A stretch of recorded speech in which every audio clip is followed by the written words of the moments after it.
Bonjour à tous et bienvenue dans cette nouvelle vidéo qui va traiter de l'OSL. L'OSL, ce terme barbare et en anglais, qui signifie Object Source Light ou plutôt source de lumière secondaire. Donc en fait, on va avoir une lumière générale sur la figurine. Généralement, on va travailler en zénithal la plupart du temps.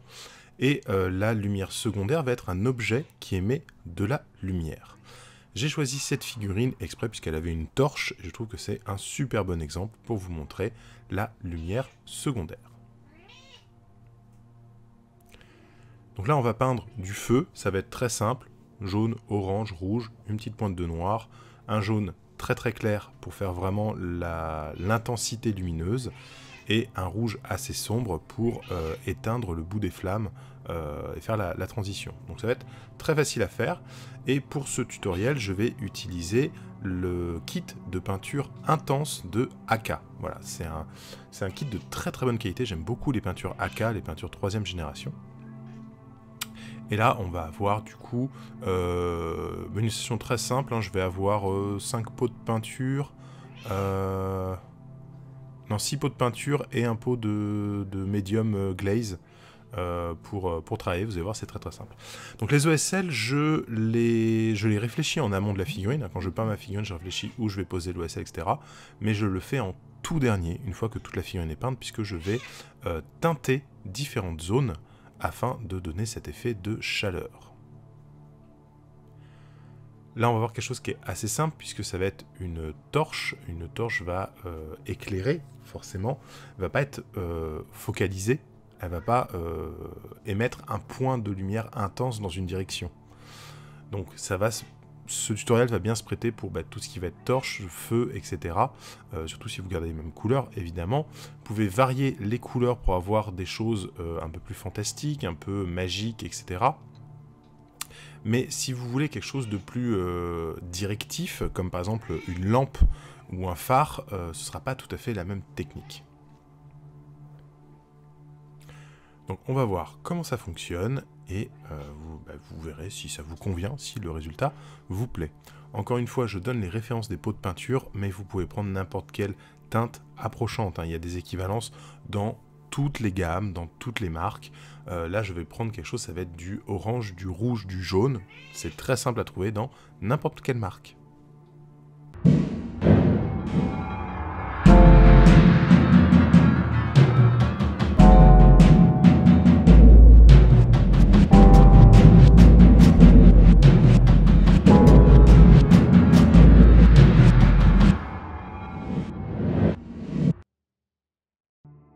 Alors une fois que la figurine est peinte, je vais baser toute la partie flamme en blanc. Donc là j'ai un blanc dilué qui est fait en 2 voire 3 passages pour être bien uniforme.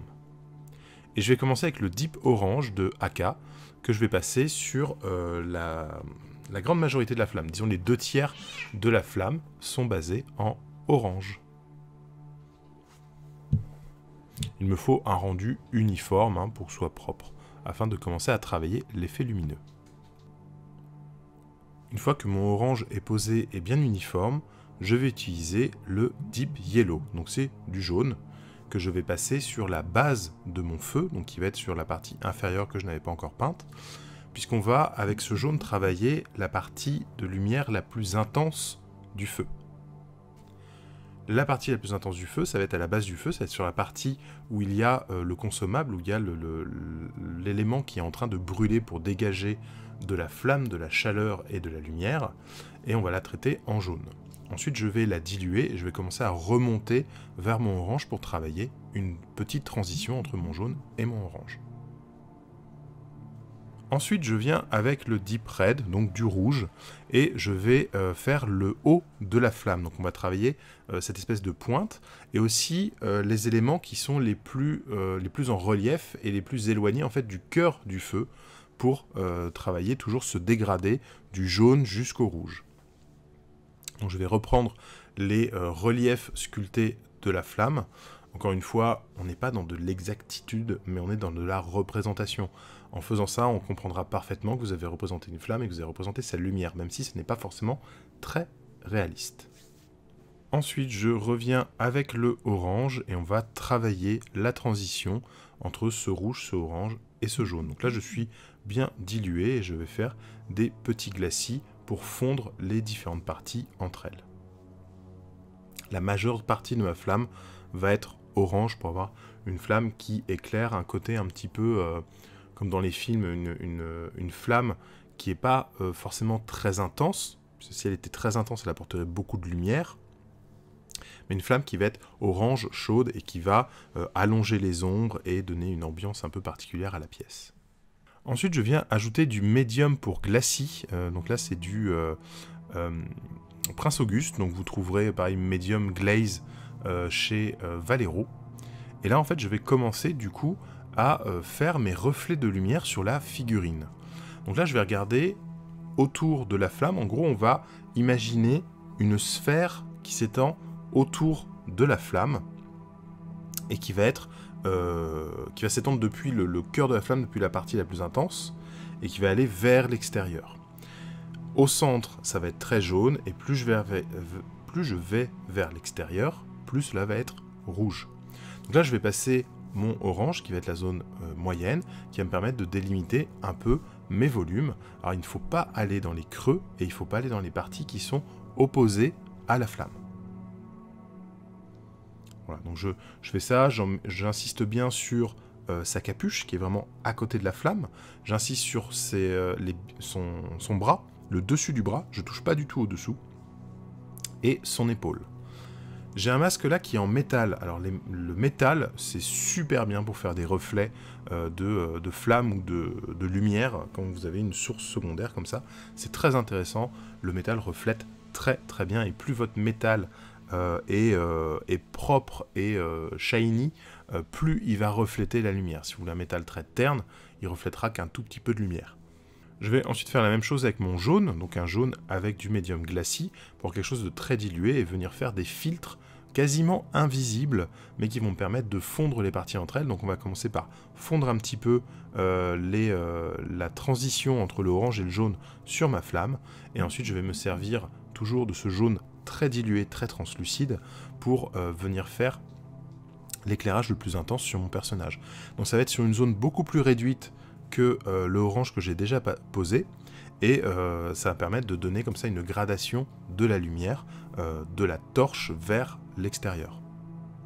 Je refais mon mélange de Deep Red et de médium à glacis, et pareil, je vais refondre d'abord ma flamme pour avoir un rouge assez intense et flamboyant sur le bout de cette flamme, et ensuite je vais faire en rouge les bords de ma zone de lumière. Plus je vais être éloigné plus de la flamme, plus la lumière qui va être diffusée va être chaleureuse et rougeâtre. Voilà. Donc là, je vais en gros faire le contour, la limite extrême de ma zone de lumière avec du rouge.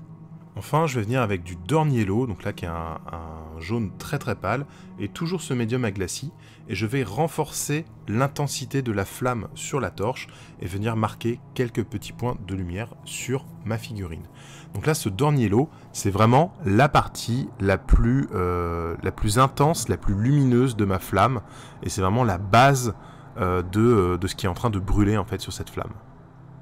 Et même sur les flammes, j'aime créer un contraste très fort, donc je vais venir avec du noir pour faire en fait les pointes, un peu le moment où la flamme devient de la fumée, donc une fumée assez âcre, assez noire, due à cette poix qu'on met sur les torches pour les faire brûler plus longtemps. Donc là, je vais passer vraiment juste les bouts des flamèches qui sont sculptées, afin de faire comme si ces flamèches montent vers le ciel et deviennent de la fumée, tout simplement. Je vais revenir ensuite avec du noir bien dilué pour travailler délicatement ma transition, afin que ce ne soit pas juste du rouge puis un point noir au bout, quoi. Et enfin, je vais venir avec du Corn Red, là pour travailler ma transition entre le noir et le rouge. Donc je prends le Corn Red parce que c'est un rouge foncé qui va me permettre de pouvoir faire des glacis et d'affiner en fait le fondu entre ces deux parties, que ce soit plus propre. Alors la dernière étape, je voulais pas détailler point par point, mais en gros je vais prendre mes 5 couleurs, donc le orange, le rouge, le jaune pâle et le rouge foncé, Et en fait, je vais revenir faire des glacis. Donc j'ai un petit peu de médium à glacis aussi qui est posé dans ma palette. Et au besoin, je vais venir chercher du médium dans ces couleurs-là. Et je vais affiner en fait mon fondu sur la torche pour avoir cet effet beaucoup plus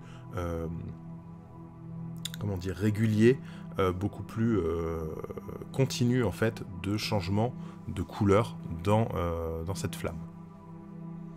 Je peux en profiter aussi pour retoucher les lumières projetées par la flamme sur mon personnage au besoin.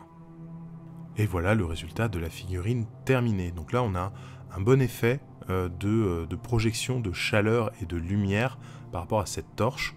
Le feu est un élément qu'on retrouve sur énormément de figurines. Voici une façon simple et facile de le rendre. Alors, j'ai envie de dire, si j'allais plus loin dans le rendu comme ça de cette torche, pour mettre plus en évidence la lumière, il faudrait que je mette plus d'ombre. Donc je pourrais sur cette figurine par exemple venir avec du bleu foncé, du violet et du noir pour créer une ombre sur la moitié de la figurine, la moitié qui est opposée à cette torche. Ça gagne en ambiance, ça perd en lisibilité je trouve, et comme là c'est pour la figurine de jeu, je ne l'ai pas fait, mais pourquoi pas un jour se tenter ce genre de petit défi. Dites-moi dans les commentaires si vous aimeriez un tutoriel pour vraiment une lumière d'ambiance hyper importante et créer une ombre d'ambiance correspondant à cette lumière. Ça peut être un tuto très intéressant à faire. Je trouve que c'est pas un truc que je ferai de moi-même. C'est soit on fait une thématique très lourde et très marquée sur plusieurs figurines comme ça, soit on en fait une figurine unique pour un concours ou pour de la vitrine, quoi. C'est pas tellement ma façon de faire, mais si ça vous intéresse, peut-être que je ferai l'effort, s'il y a assez de demandes dans les commentaires. Donc n'hésitez pas si vous voulez ça, si vous voulez travailler une ambiance lumineuse, ombre, ça peut être faisable, on va en discuter. Merci d'avoir suivi la vidéo jusqu'à la fin, j'espère qu'elle vous plaira, j'espère voir plein de petits OSL un peu partout sur les réseaux, et je vous dis à très bientôt pour de nouvelles vidéos. Vous pouvez soutenir la chaîne tout simplement en passant sur Tipeee, le lien est dans la description de cette vidéo juste en dessous. Voilà, les sous récoltés sur Tipeee me permettent entre autres de continuer l'abonnement Mortal Rims, me permettent d'acheter du matériel, des figurines, etc., de tester des choses, et de vous dire ce que j'en pense ensuite en vidéo, lors des lives, etc. Si vous ne pouvez pas ou ne voulez pas passer sur Tipeee, vous avez le droit, vous pouvez tout de même aider la chaîne tout simplement en mettant un pouce sur cette vidéo, en la partageant, en la commentant et en parlant de la chaîne à vos amis, de préférence à ceux qui s'intéressent à la figurine, hein, parce que c'est vrai que si vous en parlez à vos amis qui s'en foutent, ça n'aura pas beaucoup d'intérêt. Mais voilà, abonnez-vous, activez la cloche, c'est très important tout ça. Je vous rappelle que ce qui fait vivre une chaîne, c'est vous, c'est les spectateurs, et c'est comment vous allez vous-même la faire connaître si cela vous plaît. Voilà, je vous fais plein de bisous, je vous dis à très bientôt. Le prochain rendez-vous, ce sera le live du lundi, hein, c'est à 20h30 tous les lundis, avec des thèmes très différents à chaque fois. Et voilà, j'espère que tout ça vous plaît, je vous fais plein de bisous, et je vous dis à très bientôt.